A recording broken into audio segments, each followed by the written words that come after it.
அனைவருக்கும் சிறந்த நல் வணக்கங்கள். மீண்டும் உங்களை இந்த நிகழ்ச்சி மூலம் சந்திப்பதில் மிகுந்த மகிழ்ச்சி கொள்கிறேன். தமிழ் புத்தாண்டு, அதாவது குரோதி வருடம் பிறக்கப் போகிறது. அந்த குரோதி வருடத்திற்கான தமிழ் புத்தாண்டு, அந்த தமிழ் புத்தாண்டுடைய சிறப்பு பலன்கள் யாருக்கு பார்க்க போறோம்னா துலா ராசிக்கு. துலா ராசிக்கு இந்த வருடம் 2024ஆம் ஆண்டு குரோதி வருடத்தில் தமிழ் புத்தாண்டு பலன்களை ஒரு சிறப்பு பலன்களாக பார்ப்போம். உங்களுடைய குறைகள் நிறைய அதுக்கு முன்னாடி நிறைய விஷயங்கள் குறைகள் சொல்கிறீங்க. நாங்கள் ஜாதகத்தை எங்கெங்கோ அதை நீங்கள் பார்த்தோம்னே எங்களுக்கு எதுவுமே நடக்க மாட்டேங்கிற வேதனை.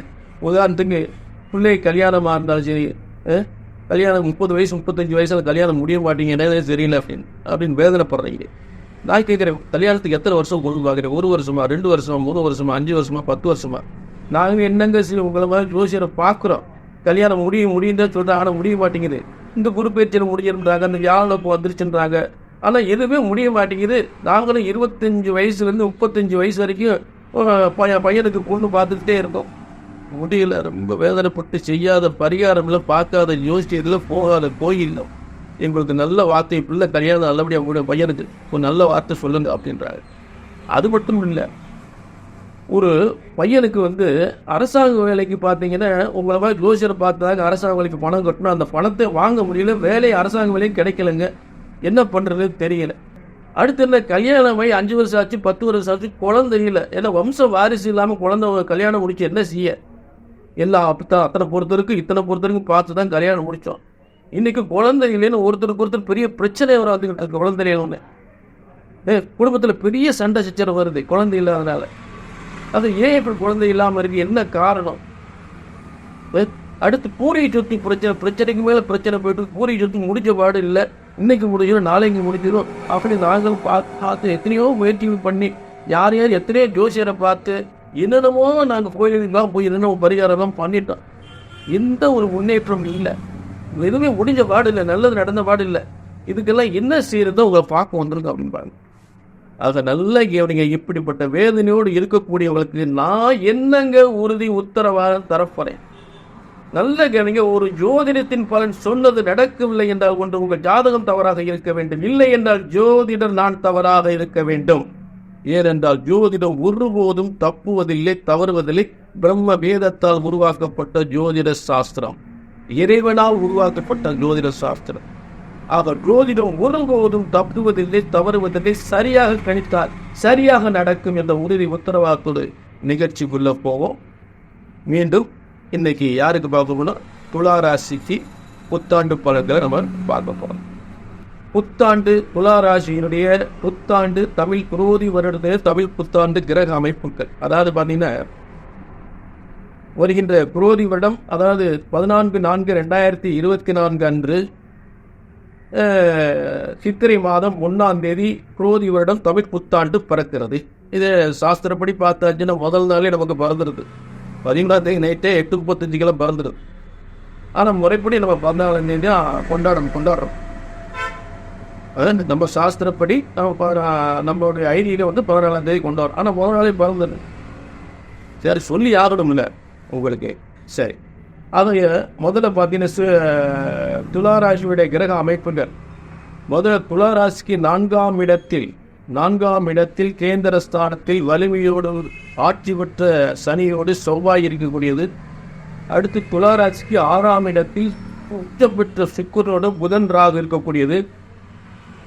அடுத்து துளாராசிக்கு 7ஆம் இடத்தில் உலக வாழ்க்கையில் வெற்றி வரக்கூடிய சூரியன் உச்சம் பெற்று அரசு கிரகம் என்றக்கூடிய சூரியனோடு அரசு கிரகம் என்று சொல்லக்கூடிய குருவோடு சேர்ந்திருக்கக்கூடியது. அரசு கிரகம் சூரியனும் அரசு கிரகம் குருவும் இரண்டும் சேர்ந்து 7ஆம் இடத்தில் இருக்கக்கூடிய சிறந்த யோகம் என்பது துளாராசிக்கு.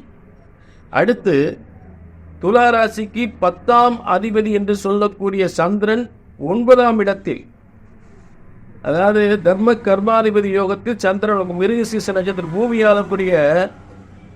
ஆளக்கூடிய மிருகசீர்ஷ நட்சத்திரத்தில் தர்ம கர்மாதிபதி யோகத்தில் அன்றைய புத்தாண்டு துளாராசிக்கு பிறக்கிறது.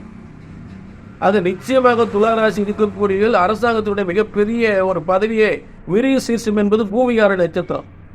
அந்த பதவி பெறக்கூடிய ஒரு சிறந்த யோகத்தில் இந்த புத்தாண்டு துளாராசிக்கு பிறக்கிறது. மேலும் இந்த புத்தாண்டினுடைய பொது கிரக அமைப்புகளில் பார்த்தீங்கன்னா அன்றைய தினம் மிருகசீரிஷ நட்சத்திரம் 3ஆம் பாதத்தில் அன்னைக்கு புத்தாண்டு பிறகுது. அதே நேரத்தில் லக்னம் உலக ஜாதகத்தில் இந்த தமிழ் புத்தாண்டினுடைய உலக ஜாதகத்தில் விருச்சக லக்னத்தில் இந்த தமிழ் புத்தாண்டு பிறக்கிறது. இந்த விருச்சக லக்னத்தில் தமிழ் புத்தாண்டு பிறக்கும் போது பார்த்தீங்கன்னா இந்த விருச்சக லக்னத்தில் நிறைய மன்னர்கள் பிறந்திருக்காங்க. அந்த காலத்தில் விருச்சக லக்னத்தில் நாடாளக்கூடிய மன்னர்கள் நிறைய பிறந்திருக்காங்க. அப்படிப்பட்ட நாடாளக்கூடிய யோகம் தான் அந்த விருச்ச லக்னம். அந்த விருச்சக லக்னத்தில் யார் இருக்கா அப்படின்னு தெரியுமா உங்களுக்கு? நம்மளுடைய பிரதமர் நரேந்திர மோடி அவர்களுடைய லக்னம் தான் விருச்சக லக்னம், விருச்சக ராசி. அவர் விருச்சக லக்னம், விருச்சக ராசி. அப்ப அப்படிப்பட்ட விருச்சக லக்னத்தில் அந்த விருச்சக லக்னத்திற்கு அதிபதியான செவ்வாய் அம்சத்தில் ஆட்சி பெற்ற நிலை, செவ்வாய் வலிமையோடு பூமியாரையும் வலிமையோடு இருக்கக்கூடிய ஒரு லக்னத்தில் இந்த ஆண்டு பிறக்கிறது. இதிலிருந்து என்ன தெரிகிறது? இந்த நாடாளுமன்ற தேர்தலில் மீண்டும் நரேந்திர மோடி அவர்கள் மிகப்பெரிய வெற்றி அடைந்து மீண்டும் பாரத நாட்டினுடைய பிரதமராக வருவதற்கு 100% வாய்ப்பு உண்டு என்பதை இந்த நிகழ்ச்சி மூலம் தெரிவித்துக் கொள்கிறேன். சரி, அடுத்து இந்த துளாராசியின் பலன் அடுத்து பார்ப்போம். சரி, இப்ப துளாராசியை பொறுத்தளவு தனஸ்தானத்திலே லக்னம், அதாவது இந்த புத்தாண்டு லக்னம் துளாராசிக்கு 2ஆம் இடத்தில் விருச்ச லக்னம் துளாராசிக்கு 2ஆம் இடம். அப்ப பூமி, ஹோட்டல் தொழில்கள், ஆடை ஆபரண தொழில்கள், தங்க தொழில்கள் அப்ப சிறந்து விளங்கக்கூடிய துளாராசிக்கு. அது அரசாங்கத்தினுடைய ஒரு கான்ட்ராக்ட் ஒப்பந்த தொழில் நிறைய இருக்கும். துளாராசி நிறைய கவர்மெண்ட் கான்ட்ராக்ட் எடுத்து ரோடு கான்ட்ராக்ட், பூமி. அதான் பூமி யாரும் வலிமையாக இருக்கும்போது அரசாங்கத்தின் உள்ள நன்மையை பெறக்கூடிய காலங்களாக சிறந்த யோகக்காரர்களாக இருக்கக்கூடிய அந்த துளாராசிக்காரர்கள். அதற்கு பார்த்தீங்கன்னா அரசியல் வெற்றி பெறக்கூடிய அமைப்பு 7ஆம் இடம் வலிமையடைந்தால் அரசியல் வெற்றி பெறுவார்கள். அப்போ துளாராசிக்கு 7ஆம் இடத்தில் இருந்து 11ஆம் அதிபதி சுக்கிரன், அதாவது 11ஆம் அதிபதி சிம்மராசிக்கு 11ஆம் அதிபதி சிம்மராசிக்குரியதான் 11ஆம் அதிபதி துளாராசிக்கு. அவர் 7ஆம் இடத்தில் குருவுடன் சேர்ந்து, அதாவது ஒரு போட்டியை விட்டு அப்போ என்ன போட்டி வரப்போகுது? தேர்தல் போட்டி தான். அப்போ உறுதியாக தேர்தல் போட்டியில் மிகப்பெரிய பதவி அடையக்கூடிய நிலை உறுதியாக அதுக்கு இந்த மிருகசீரிஷ நட்சத்திரத்தில் சந்திரன் தர்ம கர்மாதிபதி இருக்காருன்னு முதலில் சொல்லிட்டேன். அதுக்கு அடுத்தாப்புல இந்த வாய்ப்பு இந்த கிரக அமைப்புகள் இருக்கு. சரி, இப்போ துளாராசிக்காரர்கள் சொந்தமாக தொழில் பண்ணாலும் சரி, ஹோட்டல் தொழிலோ, ஆடை ஆபரண தொழிலோ, தங்க தொழிலோ, இல்லை குடுக்கல் வாங்க ஃபைனான்ஸ் அதிகமாக செய்யக்கூடிய இவங்களுக்கெல்லாம் குடுக்கல் வாங்க ஃபைனான்ஸ் இதெல்லாம் நல்ல சிறந்து விளங்கக்கூடிய நிலை, வராத காசு பண்ணலாம் வரக்கூடிய நிலை ஒரு சிறந்த யோகமான காலங்களாக உறுதியாக இருக்கு. அப்போ இந்த விருச்சிக ராசிக்கு 5ஆம் இடத்தில் சனி செவ்வாயும் ஆட்சி பெற்ற சனியோடு செவ்வாய் இருக்கக்கூடிய ஒரு சிறந்த அமைப்பு. 7ஆம் அதிபதி என்றக்கூடிய செவ்வாய் 5ஆம் இடத்தில். அப்ப கணவன் மனைவி இருவருக்குமே தொழில் முன்னேற்ற யோகங்கள் ஏற்படும். துளாராசியை கணவனாக இருந்தாலும் மனைவியாக இருந்தாலும். ஏன்னா துளாராசிக்கு 7ஆம் அதிபதி செவ்வாய், தனாதிபதியும் 7ஆம் அதிபதியும் 4ஆம் இடத்தில். கணவனுடைய சொத்துக்கள் மனைவனுடைய சொத்துக்கள் இரட்டிப்பு யோகங்களாக வரக்கூடிய இருவரும் சேர்ந்து தொழில் பார்க்க போகும்போது மிகப்பெரிய ஒரு முன்னேற்றம் ஏற்படுகிற நிலை, இருவரும் அரசாங்கத்தில் பணி செய்யக்கூடிய நிலை, இப்படிப்பட்ட யோகங்களாக ஏற்படும். ஏற்கனவே துளாராசிக்காரவங்க யாராவது ஒருத்தர் அரசாங்க வழியில் இருந்தாலும் திரும்ப மனைவி அதே ராசியில் இருந்தாங்கன்னா அவங்களுக்கும் அந்த அரசாங்க பணி கிடைக்கக்கூடிய வாய்ப்புகள் ஏற்படும். சரி, துளாராசிக்கு 6ஆம் இடத்தில், அதாவது பார்த்தீங்கன்னா உங்களுடைய லக்னாதிபதியும் 8ஆம் அதிபதியும் 6ஆம் இடத்தில், அதாவது துளாராசிக்கு அதிபதியும் 8ஆம் அதிபதி என்று சொல்லக்கூடியவன் 6ஆம் இடத்தில் உச்சம் பெற்று சுக்கிரன், 6ஆம் அதிபதி என்று சொல்லக்கூடிய சுக்கிரன், அதாவது 8ஆம் அதிபதி, அதாவது துளாராசிக்கு 8ஆம், அதாவது ரிஷபராசிக்கு அதிபதி 8ஆம் அதிபதி துளாராசி, அவர் போய் 6ஆம் இடத்தில் உச்சம் பெறும் பொழுது விபரீத ராஜயோகம், எதிர்பாராத ராஜயோகம். அப்படின்னா என்னங்க? ஒரு பதவி, திடீர்னு ஒரு பதவி கொடுப்பாங்க. திடீர்னு வியாபாரத்தில் என்னைக்கோ ஒரு காசு முதலீடு போட்டிருப்பீங்க, அதில் பல மடங்கு உயர்ந்து அப்படியே காசை கொட்டி கொடுக்கும். செய்கிற தொழிலில் வருமானம், செய்கிற வியாபாரத்தில் தொழிலில் வருமானத்தில் காசு பணம் கொட்டிக்கிட்டே இருக்கும். வராத காசு பணம், அந்த காசு அவ்வளோதான் அப்படின்னு நினச்ச காசு திடீர்னு காசு பணம், அந்த காசு பணம் திரும்ப வரக்கூடிய வாய்ப்பும், கோர்ட்டு கேஸ் வாங்கி வழக்கில் எதிர்பாராத ஒரு திருப்பு முனையாக ஒரு மிகப்பெரிய செல்வங்களை பெறக்கூடிய யோகங்களாக கோர்ட்டு தீர்ப்பு அமையும். இப்படி பலவித ராஜ யோகங்கள் பலவித சொத்துக்களை பெறக்கூடிய ராகுகள், வியாபாரத்தின் மூலம் மிகப்பெரிய முன்னேற்றத்தை பெறக்கூடிய ராஜயோகங்கள், இந்த அனைத்து விதமான யோகங்களும் பெறக்கூடிய ஒரு சிறந்த, முக்கியமாக அரசியல் இருந்தாலும் அரசாங்கத்தினுடைய பதவியில் பெறக்கூடிய நிலையில் இருந்தாலும் சரி, அரசியலில் மிகப்பெரிய பதவி பெறக்கூடிய நிலையில் இருந்தாலும் சரி, அத்தனை மிகப்பெரிய வெற்றி பெறக்கூடிய ஒரு சிறந்த யோகமான காலமாக துளாராசிக்கு அமைய போகிறது. நல்லபடிங்க. துளாராசிக்கு 11ஆம் அதிபதி சூரியன் தான் அரசு கிரகம். அது குருவும் அரசு கிரகம். 7ஆம் இடத்தில் வழிபட்டால் 7ஆம் இடம் வந்து அரசியலில் மிகப்பெரிய வெற்றி பெறக்கூடிய ஸ்தானம். ஏற்கனவே நான் சொல்லிக்கிட்டே இருக்கேன். 7ஆம் இடம் உலக வாழ்க்கையில் அரசியலில் வெற்றி பெறக்கூடிய ஒரு இடம், அரசாங்கத்தில் பதவி முன்னேற்றங்கள் பெறக்கூடிய இடம். அது ரொம்ப சிறப்பாக இருக்கு. அதே போல அம்சத்தில் பார்த்தீங்கன்னா, அதாவது இந்த விருட்சிகளுக்கு புத்தாண்டு பெறக்கூடிய ராசி கட்டத்தில் அம்ச கட்டம் ஒன்று இருக்கு. அந்த இடத்துல உங்களுடைய 10ஆம் அதிபதி என்று சொல்லக்கூடிய சந்திரனும் உங்களுக்கு 9ஆம், அதாவது பார்த்தீங்கன்னா 9ஆம் அதிபதி என்று சொல்லக்கூடிய புதனும் சேர்ந்து உங்க துளாராசியில உட்கார்ந்து அதற்கு எதிர்முறையில் உச்சம் பெற்ற சூரியனும் ஆட்சி பெற்ற செவ்வாய் இருக்கக்கூடியது. அப்ப உங்களுக்கு துளாராசிக்கு லாபாதிபதி உங்களுக்கு 7ஆம் இடத்தில் உச்சம் பெறுகின்ற ஒரு அமைப்பு அம்சத்துல.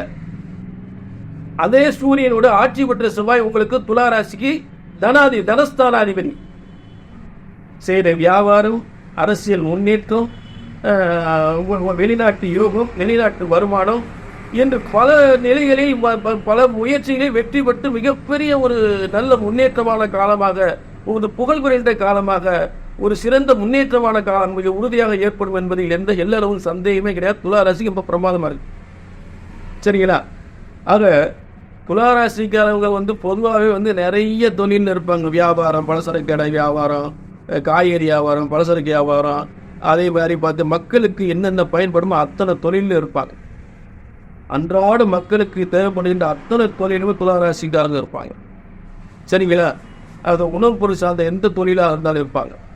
கண்டிப்பாக அவங்கள மிகப்பெரிய ஒரு முன்னேற்றம் பெறக்கூடிய, துளாராசிக்காரங்களை நினைச்சு பார்க்க முடியாத ஒரு முன்னேற்றம் பெறக்கூடிய காலங்களாக, சொத்துக்கள் பெறக்கூடிய காலம் உறுதியாக அமையும்.